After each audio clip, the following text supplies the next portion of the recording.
मणिपुर में हिंसा रुकने का नाम नहीं ले रही है। मणिपुर में लगातार हो रही हिंसा थमने का नाम नहीं ले रही।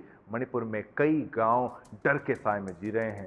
मणिपुर में आतंकी गांवों पर लॉन्ग रेंज रॉकेट से हमला कर रहे हैं। सवाल यह है कि आतंकियों के पास इतने हाईटेक और खतरनाक हथियार आए तो आए कहां से, और डर यह है कि इन पर काबू कैसे पाया जाएगा। हाल ही में जिरीबाम जिले में हिंसा हुई है। इस घटना में 5 लोगों की मौत हो गई और कई गंभीर रूप से घायल भी हो गए हैं। बताया जा रहा है कि हथियारबंद एक समुदाय ने दूसरे समुदाय पर हमला किया और जवाबी कार्रवाई में जमकर फायरिंग हुई और 5 लोग मारे भी गए। हिंसा की ताजा घटना दक्षिणी असम से सटे जिरीबाम जिले के सैरो, मोलजोल, रशीदपुर और नंगू चप्पी गांव में हुई है, जहां रुक रुक कर गोलीबारी होती रही, जिसके बाद फिलहाल स्थिति बेहद तनावपूर्ण बनी हुई है। इलाके में 2 समुदायों के बीच जातीय संघर्ष और बढ़ गया है। वहीं सुरक्षा बलों ने उग्रवादियों के बंकरों पर हमला कर 5 बंकर तहस-नहस कर दिए हैं।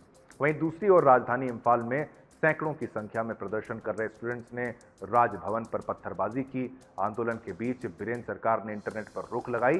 5 दिनों तक सर्विस सस्पेंड रहेगी।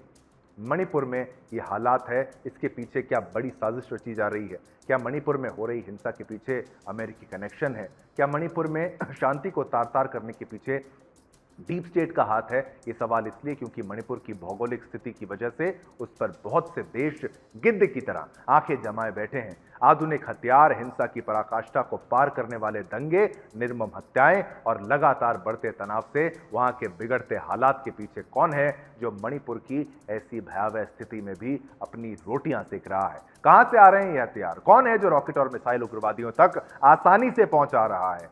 डीप स्टेट की साजिश और रणनीति क्या उनके हिसाब से सही दिशा में काम कर रही है? और अगर ऐसा है तो अब देखना यह होगा कि इस पर आगे की और जो बड़े और कड़े कदम जो उठाने हैं कार्रवाई के, वो कैसे उठाए जाते हैं।